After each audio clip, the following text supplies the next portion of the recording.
Paz, meus irmãos, que o Senhor esteja com vocês. Um grande privilégio estar aqui com vocês, compartilhando um pouco do Evangelho, compartilhando um pouco do texto de João, né? Vamos orar a Deus, vamos bendizer a Ele e clamar para que Ele esteja conosco nesse estudo do Evangelho de João. Feche seus olhos. Ó Pai Santo, nós te adoramos e te bendizemos. Nós clamamos ao Senhor, ó Pai, para que o Senhor esteja conosco neste dia e que possamos, Senhor Deus, entender e saber qual é a Sua vontade sobre nossas vidas. Pedimos, ó Pai, que em nome de Jesus, que a Tua boa mão, Senhor Deus, nos sustente e que possamos, Senhor Deus, pela graça de Cristo, ó Pai, sair transformados pela Tua palavra. Clamamos, ó Pai, em nome de Jesus. Amém. Vamos abrir nossas Bíblias, o Evangelho segundo João, como nós temos já estudado, nos capítulo 8, versos de 12 em diante. João capítulo 8, verso 12 em diante, diz assim: De novo lhes falava Jesus, dizendo: Eu sou a luz do mundo. Quem me segue não andará nas trevas, pelo contrário, terá a luz da vida. Então lhe objetaram os fariseus: Tu dás testemunho de ti mesmo, logo o teu testemunho não é verdadeiro. Respondeu Jesus e disse-lhes: Posto que eu testifico de mim mesmo, o meu testemunho é verdadeiro, porque sei de onde vim e para onde vou. Mas vós não sabeis de onde venho, nem para onde vou. Vós julgais segundo a carne, e eu ninguém julgo. Se eu julgo, o meu juízo é verdadeiro, porque não sou só eu, porém eu e aquele que me enviou. Também na vossa lei está escrito que o testemunho de duas pessoas é verdadeiro. Eu testifico de mim mesmo e o Pai que me enviou testifica de mim. Então eles lhe perguntaram: Onde está teu Pai? Respondeu Jesus: Não conheceis a mim nem a meu Pai? Se conheceres a mim, também conhecerias a meu Pai. Proferiu essas palavras no lugar do gasofilácio, quando ensinava no templo. E ninguém o prendeu, porque não era chegada a sua hora. Essa expressão não é chegada a sua hora é muito comum aqui no livro de João. Nós estamos entendendo todo o contexto do livro de João, né?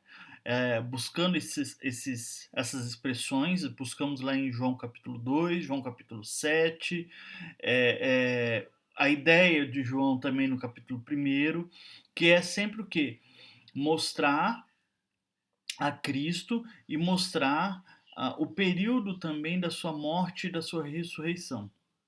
E nesses textos é sempre focado e é mostrado para nós essa intencionalidade de mostrar também a sua morte e ressurreição.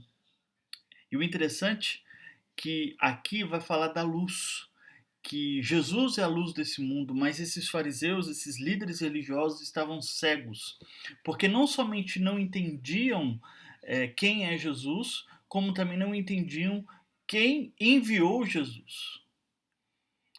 E Jesus faz uma conexão clara de quem enviou ele e a obediência dele de seguir essa ordenança. Se você ler todo o texto de João, você vai ver que essa ordenança é levada à cruz. É a morte de cruz. E tudo isso aconteceu com um propósito. Como diz lá em João capítulo 20, para que possamos crer que Jesus Cristo é Filho de Deus e crendo, tenhamos vida em seu nome. Esse Deus maravilhoso que se doou, que entregou o seu Filho, que nós adoramos. E é esse Deus maravilhoso que nos faz caminhar na luz, mesmo quando nós pecamos. Nós vamos orar agora, clamar a Deus para iluminar as nossas vidas, para mostrar e sondar tudo que é de mal em nós e retirar isso de nossas vidas, pelo sangue do Cordeiro. Vamos orar. Ó Pai Santo, nós estamos aqui diante do Senhor pedindo que o Senhor, ó Pai, guie nossos passos, que o Senhor, ó Pai, ilumine as nossas vidas, que o Senhor, ó Pai, perdoe os nossos pecados. Ó Pai, o pecado faz com que nós fiquemos cegos diante da tua palavra, diante da tua vontade, diante de quem o Senhor é e quem é Jesus Cristo. Por isso, Pai, em nome de Jesus, em nome do seu Filho Jesus, traz luz aos nossos olhos, traz luz ao nosso entendimento, traz luz ao nosso coração, Pai. Nós pedimos, ó Pai, não nos deixe ficar cegos em pecados, mas que possamos ver a luz da tua glória e da tua santidade. Perdoa, Senhor Deus, as vezes que nós, como igreja, agimos contra a tua vontade, contra o Senhor. Em nome do seu Filho Jesus. Amém. Amém, irmãos. Nós vamos seguir esse estudo trazendo que é chegada a hora, né, trazendo essa ideia que João nos mostra, e nós vamos ler João capítulo 13. João capítulo 13, versos de 1 a 11. Vamos ler a palavra do Senhor. Ora, antes da festa de Páscoa, sabendo Jesus que era chegada a sua hora de passar do testemunho para o Pai, tendo amado os seus que estavam no mundo, amou-os até o fim. Durante a ceia, tendo já o diabo posto no coração de Judas Iscariotes, filho de Simão, que traísse Jesus, sabendo este que o Pai tudo confiara às suas mãos, e que ele viera de Deus, e voltava para Deus, levantou-se da ceia, tirou a vestimenta de cima, e tomando a toalha, cingiu-se com ela. Depois, deitou água à bacia e passou a lavar os pés aos discípulos e a enxugar-lhes com a toalha com que estava cingindo. Aproximou-se, pois, de Simão Pedro, e este lhe disse: Senhor, tu me lavas os pés a mim? Respondeu-lhe Jesus: O que eu faço não sabes agora, compreender-lo-ás depois. Disse-lhe Pedro: Nunca me lavarás os pés. Respondeu-lhe Jesus: Se não lavares, se eu não te lavar, não tem partes comigo. Então Pedro pediu: Senhor, não somente os pés, mas também as mãos e a cabeça. Declarou-lhe Jesus: Quem já banhou não necessita de lavar senão os pés, quanto mais quem está limpo. Ora, vós estáis limpos, mas não todos. Pois ele sabe quem era o traidor. Foi por isso que disse: Nem todos estáis limpos. Esse texto aqui é muito interessante, porque, como eu falei, a nossa ideia, o nosso pensamento sobre o Evangelho de João, ele vai levar à cruz. Ele tem que levar à cruz. Porque o livro de João, ele traz esse pensamento. Ele gasta o maior tempo dos seus capítulos nas últimas semanas dele antes de Jesus ir para a cruz. E é interessante que quando nós lemos esse texto, nós vemos a expressão que é usada comumente, só que de uma maneira contrária. Como nós lemos em João capítulo 8, fala que Jesus já não era a hora dele. Aqui, no nosso primeiro versículo, já mostra que já é chegada a hora. Olha só. Antes da festa de Páscoa, sabendo Jesus que era chegada a sua hora. E quando que ele soube que é chegada a hora? João capítulo 12, verso 23. Olha só. Respondeu-lhe Jesus: É chegada a hora de ser glorificado o Filho do Homem. É chegada a hora. A cruz é um momento de glorificação do Filho do Homem. E ele diz: é chegada a hora. Por que ele diz isso? Qual o contexto que ele diz isso? Jesus ele sabe do momento que é chegada a hora, quando alguns gregos, povos gentios, povos distantes, povos que não eram judeus, querem vê-lo, querem conhecê-lo. E isso mostra que o projeto de Deus não é um projeto para um povo específico, mas é um projeto para todo mundo. E quando gentios chegam a ele, querem ver ele, como os gregos, ele descobre: é chegado o momento, é chegada a hora de ser glorificado. E Jesus mostra aqui no capítulo 13 que ele ratifica isso. ele sabe, é chegada essa hora antes da festa de Páscoa. E o interessante é que ele logo em sequência ele vai dizer que ele tendo amado os que estavam no mundo, tendo amado os que eram dele, tendo amado aqueles que o Pai escolheu, que estava no mundo, amou-os até o fim. E essa ideia traz uma ideia de um amor até a morte, morte de cruz. Até o último momento, Jesus não deixou de amar os seus, os que estavam no mundo, sendo judeu ou sendo grego ou sendo gentio. Ele amou até o fim. Isso é interessante porque o texto que nós lemos hoje, ele é sempre tido como uma ideia de humilhação, né? Nós precisamos nos humilhar. Tem momentos também em algumas igrejas, em algumas celebrações, que, por exemplo, que o Papa ele tem um momento de lavar os pés, né? Tem a cerimônia de lava-pés. E a gente ouve muitas histórias sobre questão de se humilhar, mas eu queria trazer uma outra perspectiva, não somente de se humilhar, mas algo mais profundo.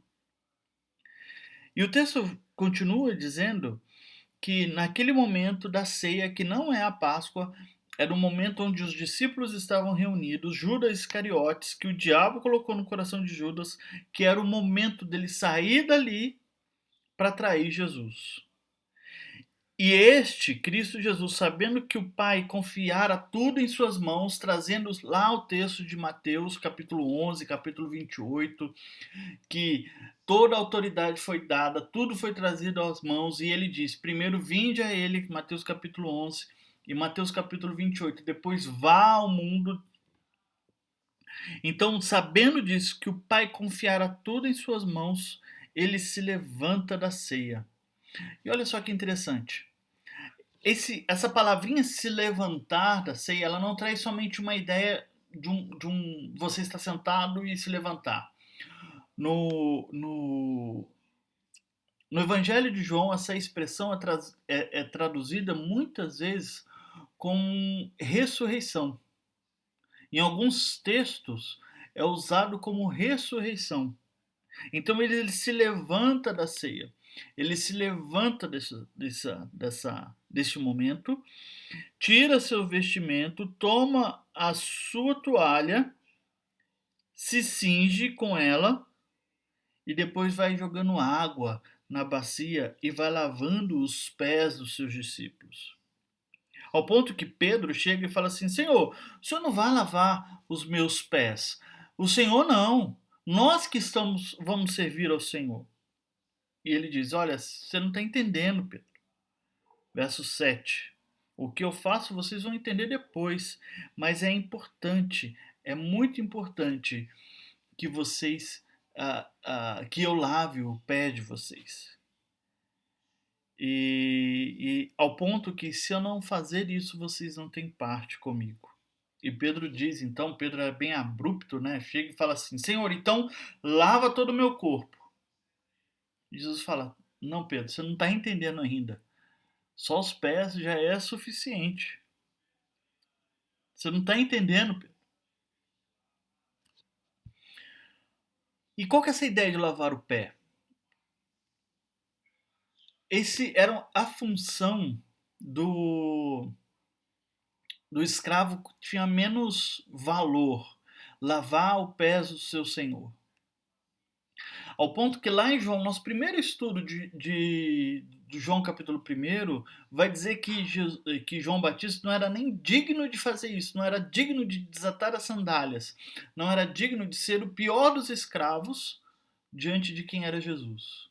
E aqui em João, Jesus é aquele que está desatando as sandálias e lavando os pés dos seus discípulos. E eu queria trazer algumas lições sobre esse texto. O amor de Cristo, a primeira lição, o amor de Cristo, ele é pleno, ele é até o final, como eu disse no início. É um amor que vai até a morte, morte de cruz, um amor obediente ao Pai, o amor onde nas suas orações, em João 12, em João 17, em momentos de relacionamento com o Pai, ele sempre está mostrando esse amor através da obediência a Deus. E ele entende que essa obediência vai levar ele à cruz. Ele ama não somente judeus, não somente um povo específico, mas ele ama todos aqueles que estão no mundo. Como nós vimos, ele percebe que esse momento chegou quando os gregos chegam a ele e perguntam sobre ele. O evangelho não é somente para nós. O evangelho é para o mundo. Nós temos que proclamar o mundo. E existem povos, cerca de 7.400 povos não alcançados nesse planeta. É muita gente, irmãos. E o evangelho é para eles. Existem pessoas desses povos que precisam conhecer o evangelho, que vão ter vidas transformadas pelo evangelho.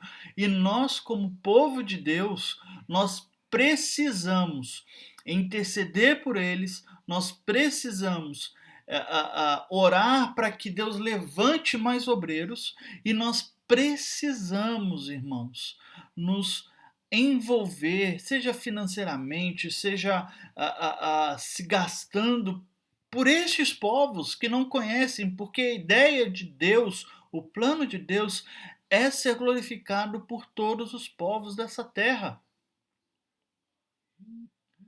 Esse é o plano, esse é o desejo,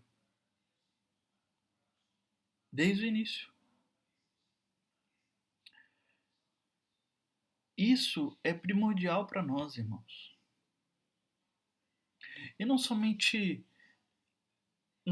os povos distantes, mas nossos queridos próximos que não conhecem o Senhor. Seja pai, mãe, filhos, irmãos, irmãs, amigos de trabalho, amigos de escola. Nós temos que nos preocupar com esses que não glorificam o Senhor. Não somente pela sua alma que está sendo perdida, pela sua vida que está sendo perdida, mas porque o nosso Deus merece, principalmente por isso, nosso Deus merece ser glorificado por todos os povos da terra. Porque que Deus é esse que ama até o fim? Não há. E isso traz uma outra perspectiva sobre essa ação aqui de João 13. Eu não creio que essa lavar os pés não era apenas um símbolo de humildade de Cristo. Não vejo somente isso. Por quê? Porque o evangelho de João, ele sempre vai focar o quê? Morte e ressurreição. Morte e ressurreição. O tempo todo. Então eu não posso ler esse texto e pensar somente uma lição de humildade. Eu tenho que ler esse texto e aplicar ele na cruz. Por isso eu quero trazer a história de uma missionária da UEC que morreu há um tempo atrás, tem até livros dela, de biografias dela escritas na editora Fiel. O nome dela é Ellen Roseveare e ela foi uma missionária que foi para o Congo. Ela era doutora em medicina pela Universidade de Cambridge. E ela lá no Congo, num período muito complicado do Congo, no interior daquele país, onde existiam guerras, dificuldades, ela percebeu então que não tinha hospitais, não tinham escolas de enfermagem perto. Então ela fundou uma escola de enfermagem com 100 africanas sendo as suas alunas, para atender a população daquele país. Não somente isso, ela fez uma mobilização onde construiu um hospital com 100 leitos para aquela região, para aquele país no Congo, para a região onde ela estava. Mas, como eu disse, o país estava passando por grandes problemas, sequestros, grande guerra civil, e ela foi sequestrada. No seu diário de Ellen Roseveare, ela vai dizer que batiam nela, batiam de quebrar os seus ossos, quebrar os seus dentes, quebraram quase todos os dentes dela. E ela conta que num período, num dia, e chegou a ser abusada sexualmente. E eu queria ler esse relato para os irmãos. Olha só o que ela diz sobre esse relato do estupro. Ah, você me pediu quando se converteu pelo privilégio de ser uma missionária. E é isso. Você não quer isso? Isso é o que é a voz do Senhor dentro dela.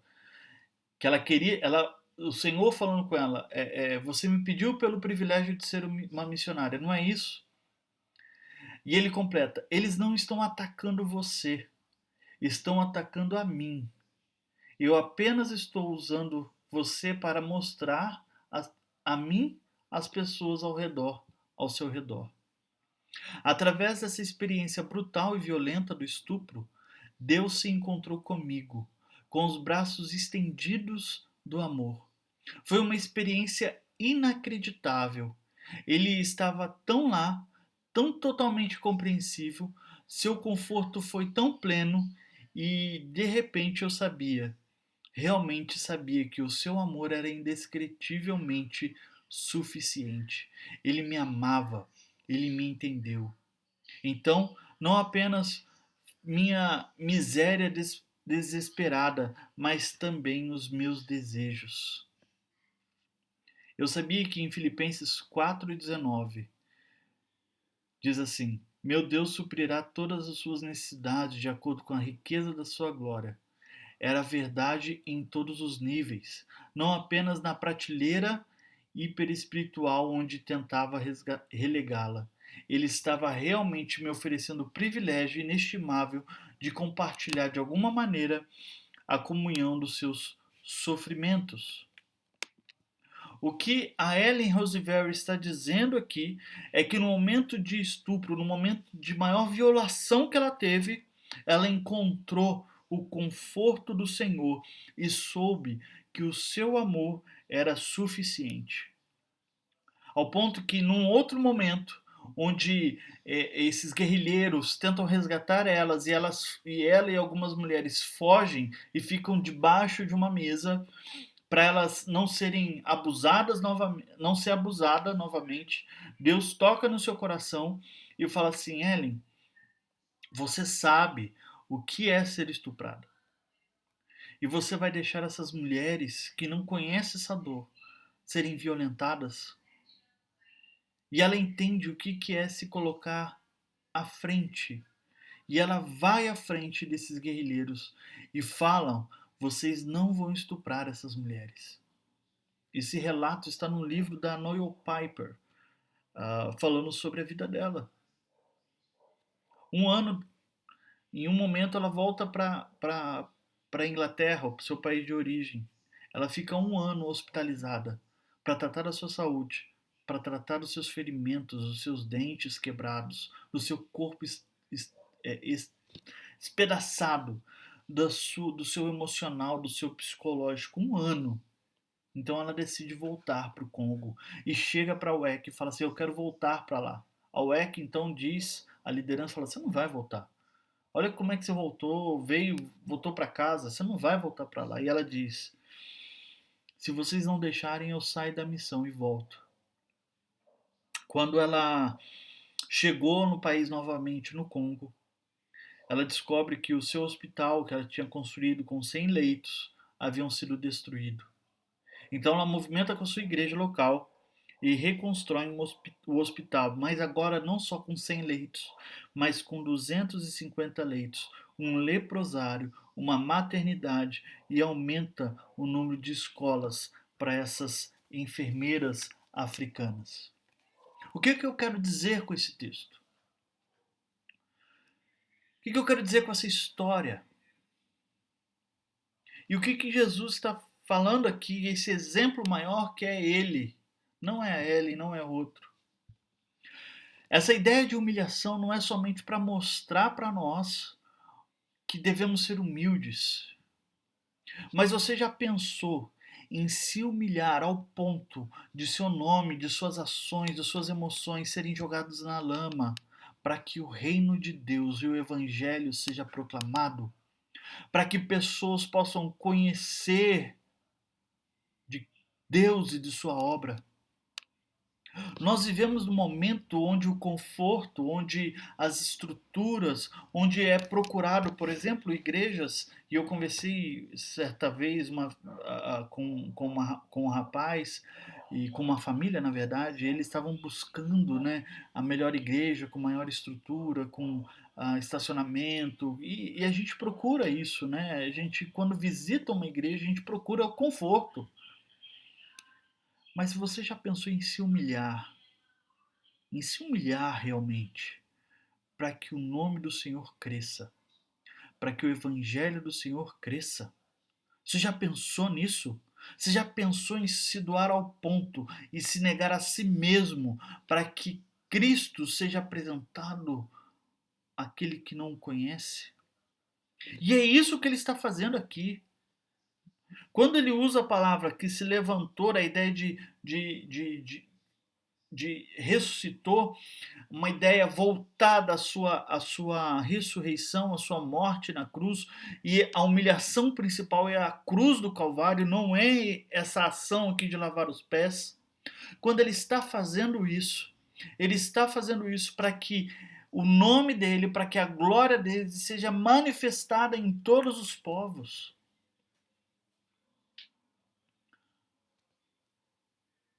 Ellen Roosevelt fez isso,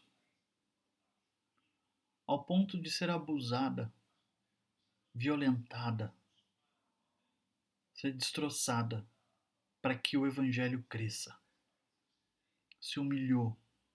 E nós vemos isso constantemente nas histórias de missões. Podemos ver, por exemplo,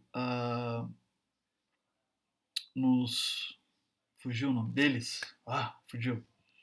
Mas os morávios.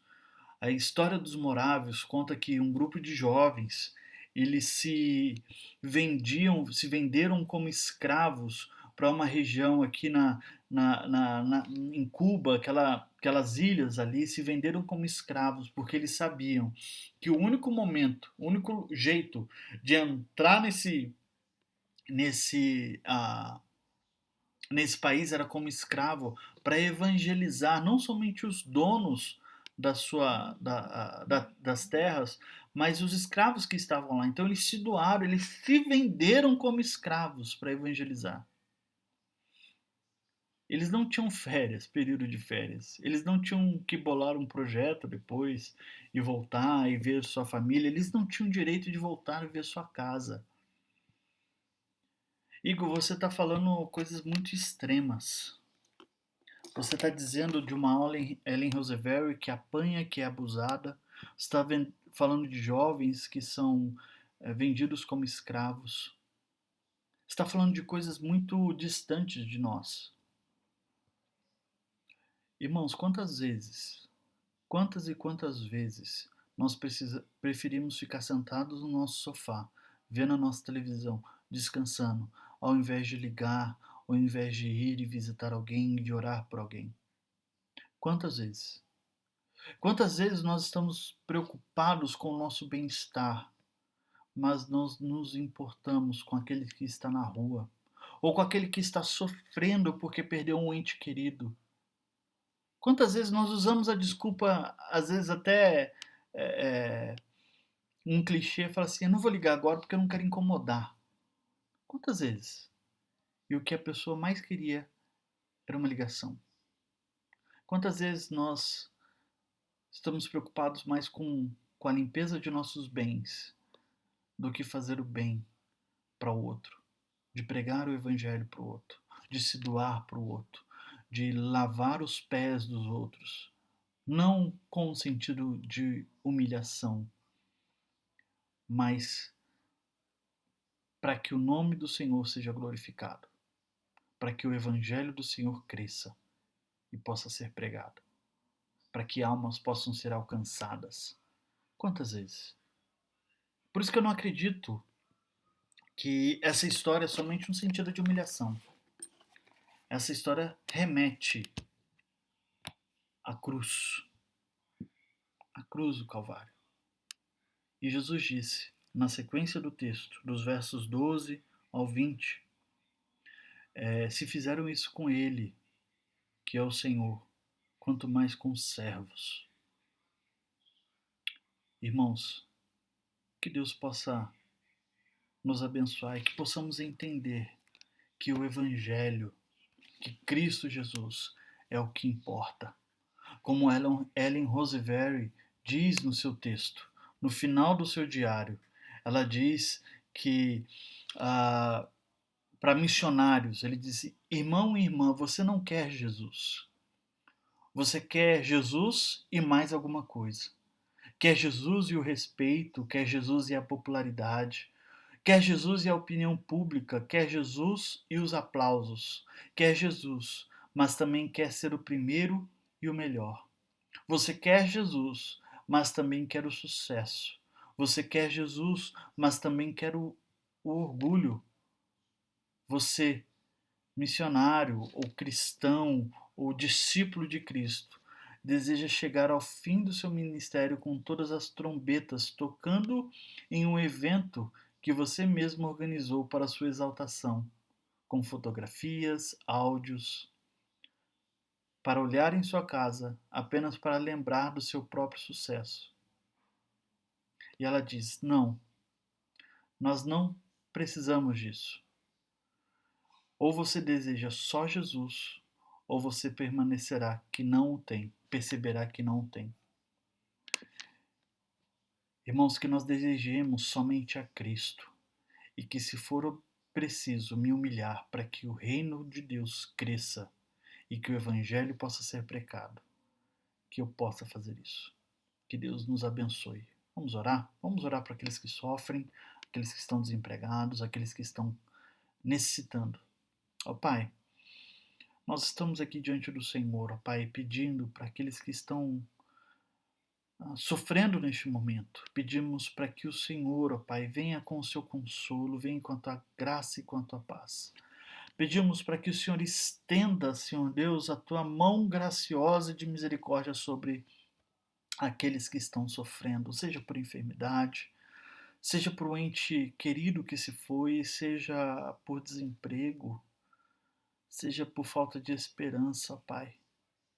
Ó Pai, o Senhor é a nossa esperança, por isso reacende o fogo da tua salvação e faça que entender o que importa é o Senhor, o que importa é o teu Evangelho, o que importa é Jesus e mais nada. Derrama graça sobre o teu povo, para que possamos nos humilhar diante do Senhor, ó Pai, e entender que o teu Evangelho precisa ser pregado a todos os povos. Não nos deixe ficar confortáveis, mas os faça sentir incomodados, ó Pai, com a alma que não te glorifica, com o povo que não te glorifica, com o perdido, com o cego, com o nu, com o pobre, com o coxo, com aquele que sofre depressão, com aquele que sofre angústia, com aquele, Senhor Deus, que sofre com o vício. Nos faça, Senhor Deus, ficar incomodado, porque eles, ó Pai, têm que te glorificar, porque o Senhor merece toda a glória. Cuide de nós, em nome de seu Filho Jesus. Amém. Que Deus abençoe, irmãos. Uma ótima semana. Abraço.